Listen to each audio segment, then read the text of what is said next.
Hace 16 meses que las tarifas están congeladas en la provincia de Entre Ríos, o sea que el último cuadro tarifario vigente a la fecha es de noviembre del año 2019.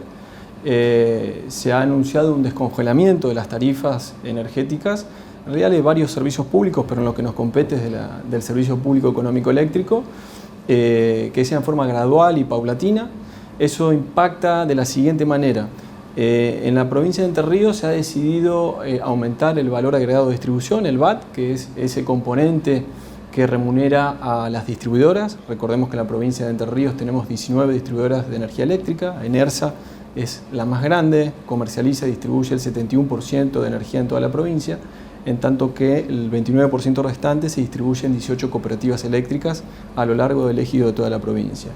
Ese VAT, que estaba atrasado desde el año 2019, desde noviembre, implicaba un aumento que hubiese correspondido a partir del 1 de febrero del corriente año cercano al 32%.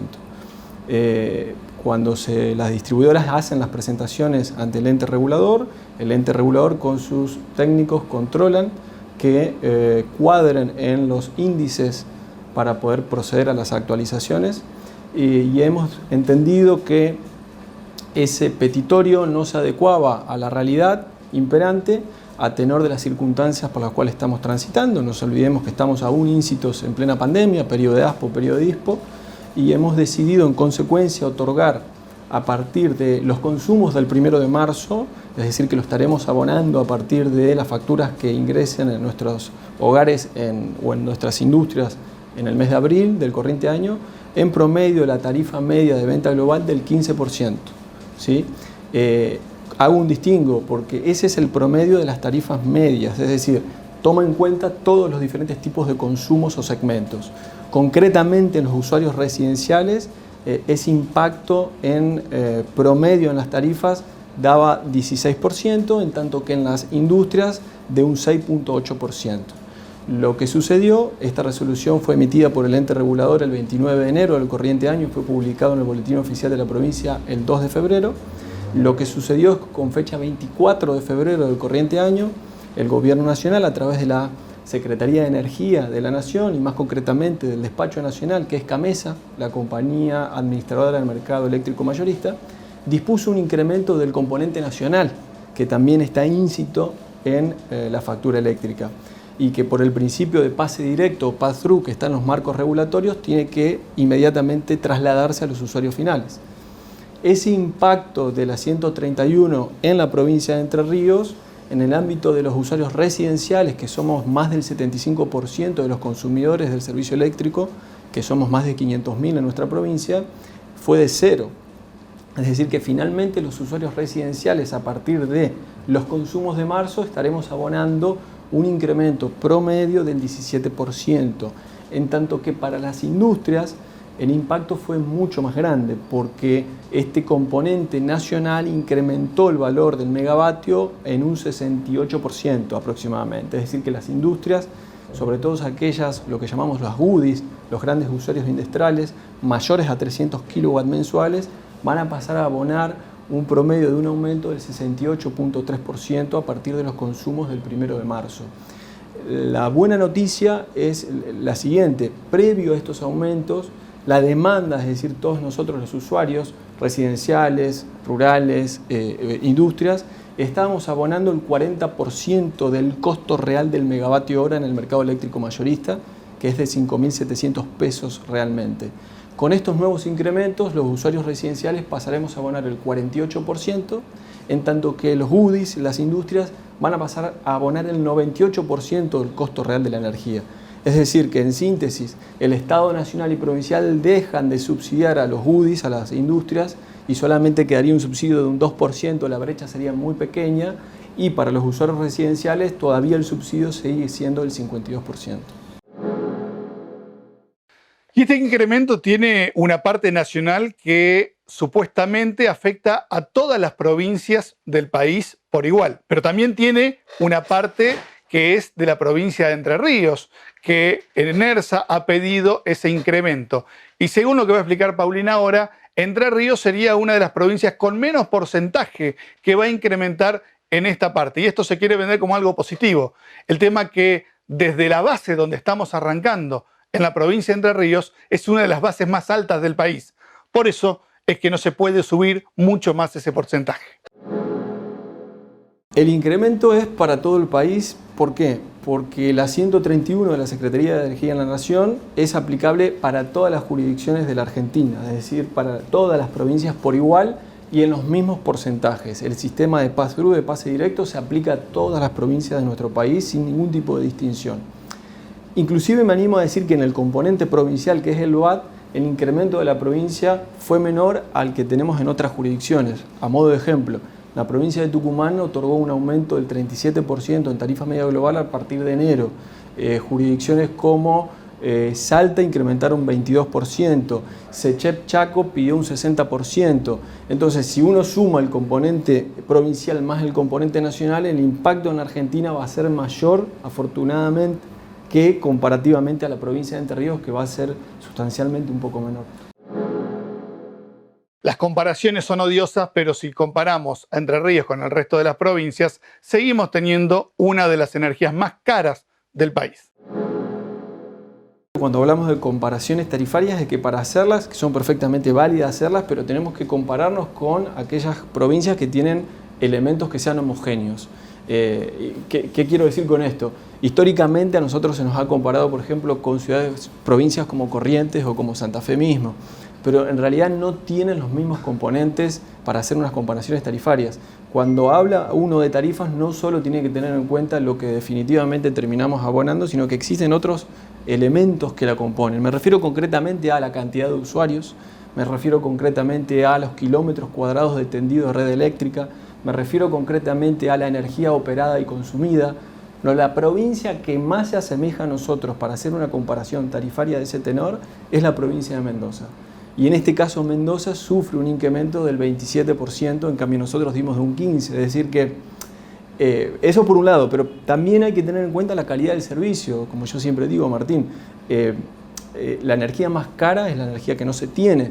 Y realmente no solamente dicho por los entrerrianos, sino por muchas provincias y en el ámbito internacional, Entre Ríos es halagada como que presta un servicio de máxima calidad, afortunadamente para nosotros los usuarios.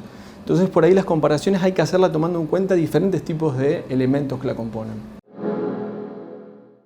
Y Paulín decía al principio, el 71% del mercado eléctrico en Entre Ríos es de Nersa y el 29% de una cantidad importante de cooperativas.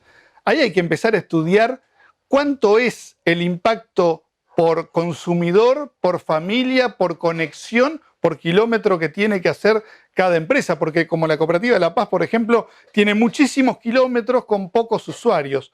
Entonces, se tendría que pensar en tarifas un poquito más determinadas y específicas para cada una de las compañías que tiene la provincia de Entre Ríos. No es lo mismo una cooperativa que lo que es Enersa. Y el otro punto, ¿cuáles son los costos que tienen las compañías para demandar los precios que piden?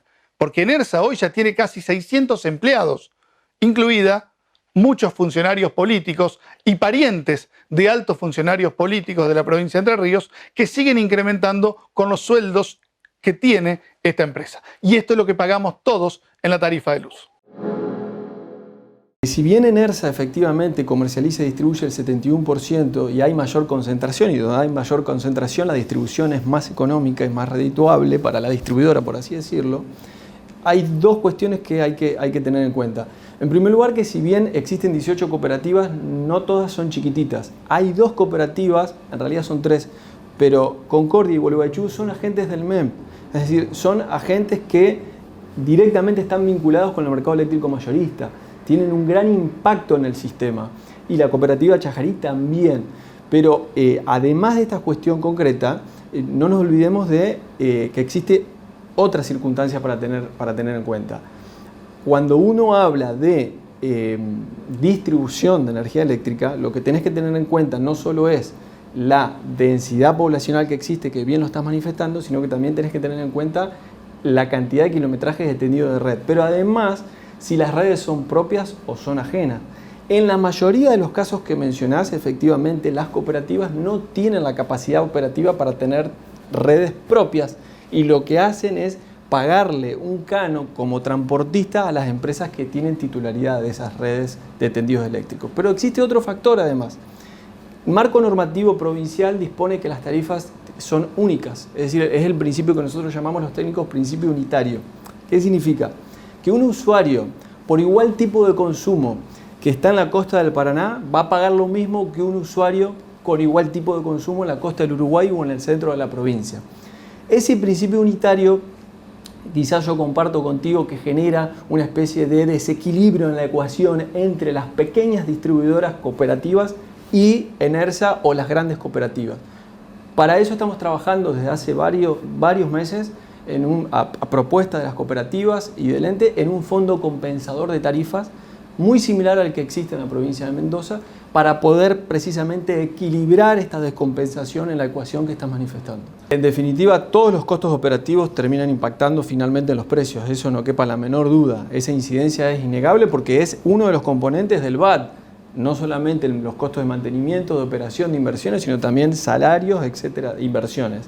Pero vuelvo a repetir lo mismo, ese fondo compensador puede llegar a equilibrar esa ecuación, pero no nos olvidemos que los marcos regulatorios prevén que en el caso del ente regulador la función es lograr tarifas justas, razonables y asequibles para los usuarios y los consumidores, garantizando una tasa de rentabilidad razonable a las empresas distribuidoras, pero equilibrando la garantía y la seguridad del suministro. Entonces nuestra tarea es un tanto compleja, pero que lo que intentamos hacer es mantener siempre equilibrada esa ecuación, que las distribuidoras ganen una tasa de rentabilidad razonable, así lo establece la ley, mínima pero razonable, pero garantizando un suministro que sea de máxima calidad.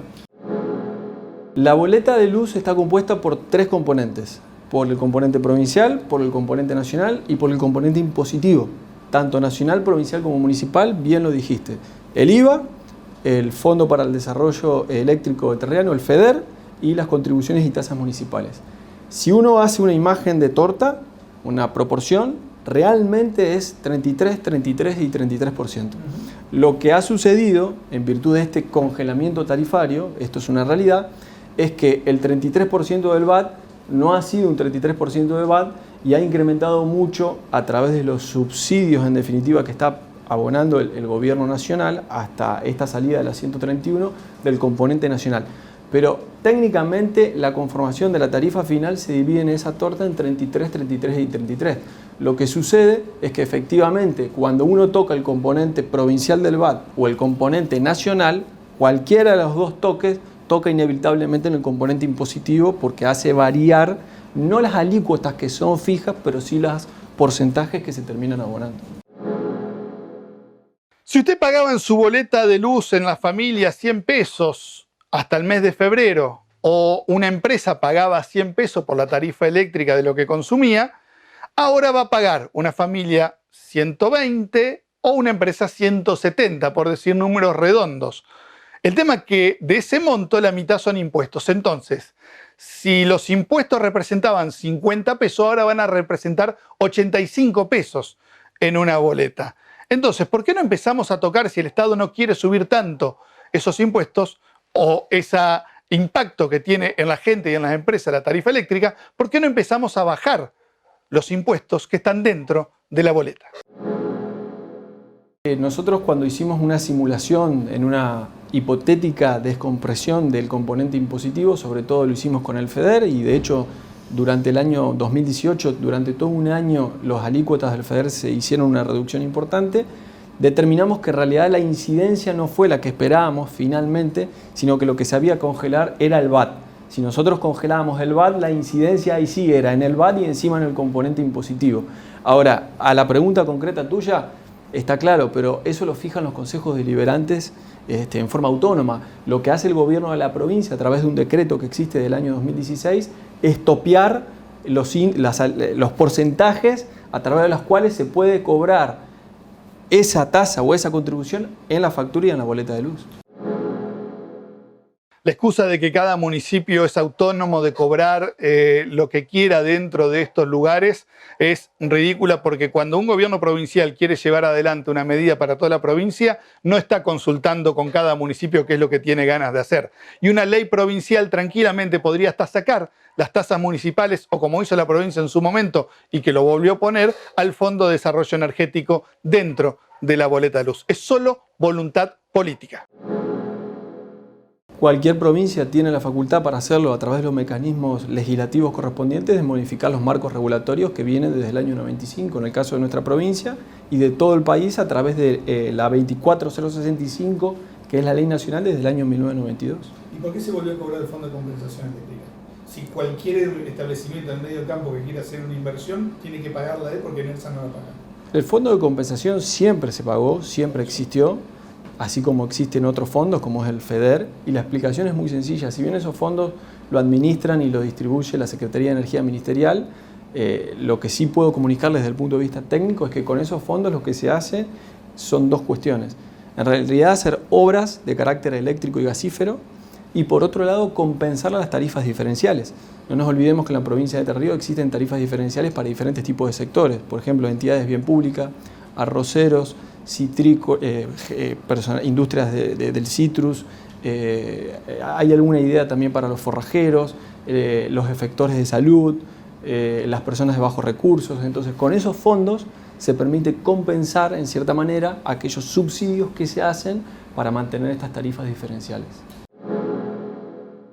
En definitiva, por más de todas las explicaciones que hemos tenido bastante coherentes y muy bien hechas con quien estamos dialogando, a partir del 1 de abril los hogares van a pagar de promedio un 18% más la energía y las industrias un 68% más lo que consuman de energía. ¿Cuánto más vamos a sobrevivir? La resolución 131 de la Secretaría de Energía de la Nación está firme y hay que consentirla porque por el pass-through hay que aplicarla en todo el país en forma directa. El impacto que genera en los UDIs es del 68%. A modo de información, en la provincia de Entre Ríos existen 150 suministros, entre 150 y 160 suministros de grandes usuarios que consumen el 20% de la energía operada en la provincia de Entre Ríos. Y no me consta que exista un proyecto para poder modificar los marcos regulatorios actuales.